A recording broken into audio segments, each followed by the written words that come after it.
When I tell my friends and family that I do the carnivore diet and eat animal products and meat pretty much entirely, a really common reaction I get is, how can you do that? It sounds so expensive. So I'm going to show you. This is what I eat about once a week, or rather cook once a week and eat throughout the week. It's a pork shoulder with the bone in. And it was the biggest one I could find for sale at Costco today. If we look at the packaging here, we can see that it is just over 18 pounds and it's $2.30 a pound. So I paid $41 for this. Now, I have seen pork shoulder go on sale for as low as $1.50 per pound, but that's rare. Usually you're gonna pay around $2 or $2.29 a pound. Now, I track the food that I eat in an app called MyFitnessPal. There's many apps like it. And I looked over the last few days, and it looks like I eat about 2 to 2.4 pounds of pork per day. So that's gonna get me somewhere around 200 grams of protein, which is way more than I need at 150 pounds of body weight, and a lot of fat and no carbohydrates. So that's what I'm eating: pork, fat and protein. Now you might wonder, well, gee, I've never cooked an 18-pound pork shoulder before. How do you do it, Mr. Guy on YouTube? Well, don't worry, I'll show you. So right here is a package of wood chips. These things right here. These are very cheap. I think I bought this package of wood chips on Amazon for $4 or $5, but you can get a similar package at your local Walmart or Menards or Home Depot, whatever, for like $3. So it's actually more expensive to buy this stuff per pound on Amazon, but whatever. This bag is probably gonna last me like 7 or 8 cooks at least, where each cook is 16 to 18 hours of cooking. That's right. When I prepare these pork shoulder butts, I smoke them in my smoker for somewhere between maybe like 13 and 16 hours. And I have cooked these things for over 20 hours before, but they tend to dry out, so you don't want to have it in there longer than necessary. Well, how long is necessary? That's what you get a probe thermometer for. Somebody on YouTube showed this thing off, and I thought, yep, that sounds awesome. So I picked it up on Amazon. It supports 4 probes. These needles are probes, and they read the temperature and send it to this unit here.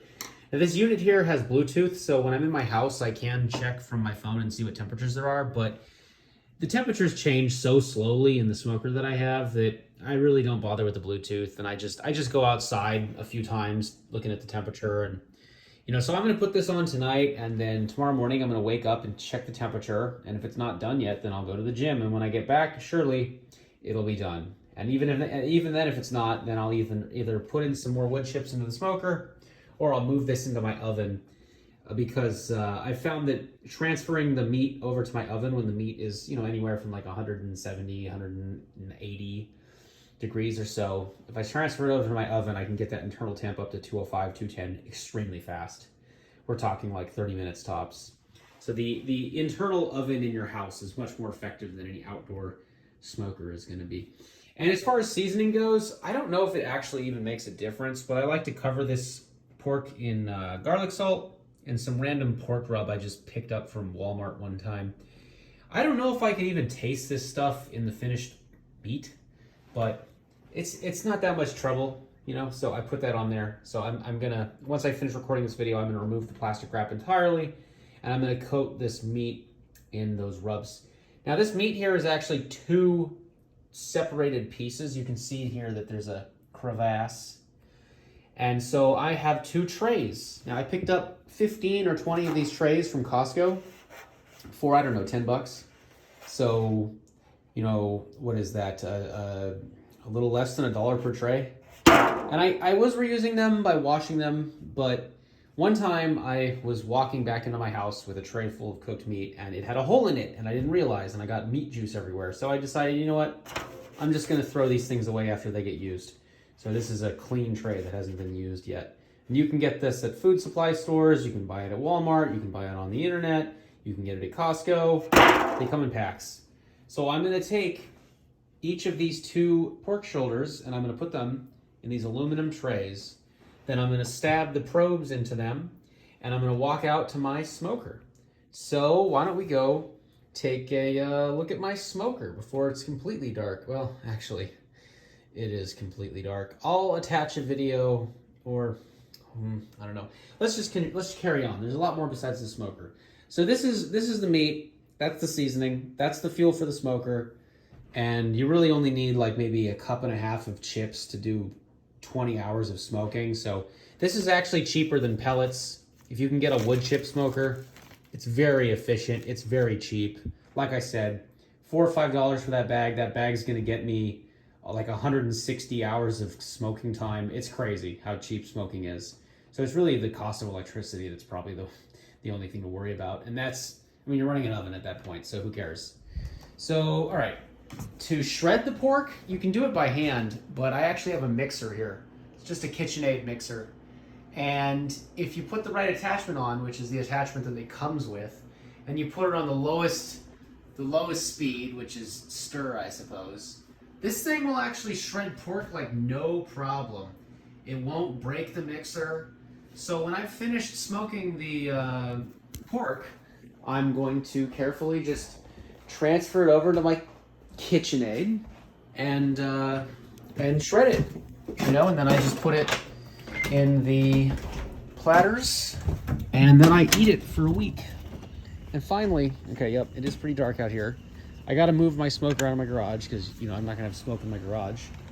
But this is my smoker right here. It's the cheapest smoker that I think you can buy unless you get something used. It's just a Masterbuilt vertical smoker. You can get this on the Masterbuilt website, the latest model, for I think $230. I upgraded it with some legs here. I got a kit with some legs. So if we look at the smoker, it's very simple. You have a latch on the side, which opens it up. You have controls at the top for time and temperature. You have a gauge for letting smoke in or out. Well, only out, but it's how much smoke you want to let out, you know, per unit of time or whatever. And then there's like a grease collector back here that you have to dump once in a while. I mean, really, realistically, you should probably dump it every time, but I'm a slob, so I just dump it when it gets too full to handle. And then this is really cool. Once the smoker's running, you can add fuel to it by putting it into this canister here. And then you just slide the canister in and turn it. And so that way you don't have to open up the entire smoker, which lets all the heat out. So when I was thinking about which smoker I wanted to buy, I never thought I would have one of these. I always thought this was like a bad smoker to own, that it's not a good smoker, because I never used one. But I had a friend who got a divorce, and she had a smoker she didn't have anything to do with, because her husband was the one who used it. So I took it. She gave it to me. And, you know, I really thought, man, I really would rather have bought like a Traeger with the pellets. But like I said, those wood chips, they add the smoke flavor, and they're extremely cheap. They're so much cheaper than the pellets that you use with the pellet smoker. So, and this thing also keeps the meat warmer than the pellet smokers do, because it's basically like a mini fridge, except it's a mini heater oven. So if you've never thought about a vertical smoker, I would definitely say consider it, because they're more efficient than any other smoker I know of. They keep the heat in and do a better job, and you can just load, you know, the trays of the meat in there, which a lot of people, they just put the meat on the racks, you know, but then you have more cleanup because the juices get everywhere, which they still kind of get everywhere because this thing's still kind of atrocious, but you know, it gets hot in here. It's not going to kill me. I don't really care. Another cool thing about this smoker, there's a water pan. So when I get started with the smoking tonight, I'm going to fill this whole thing up with water, and that's going to provide steam. And that steam really helps keep the meat from drying out. And you can put seasonings in there if you want to add, you know, flavors and smells to the vapor. But I don't bother. I just dump some water in there because you know what? I'm doing carnivore. I just need a bunch of meat to eat. It doesn't need to be amazing. And this is the tray. You can see here that here's the ash from my last cook. So I got to dump this. And yeah, so I'll get this thing set up, get the meat on, and it'll be ready tomorrow. And I'll have 18 pounds of meat. I eat 2 pounds a day, and that's it.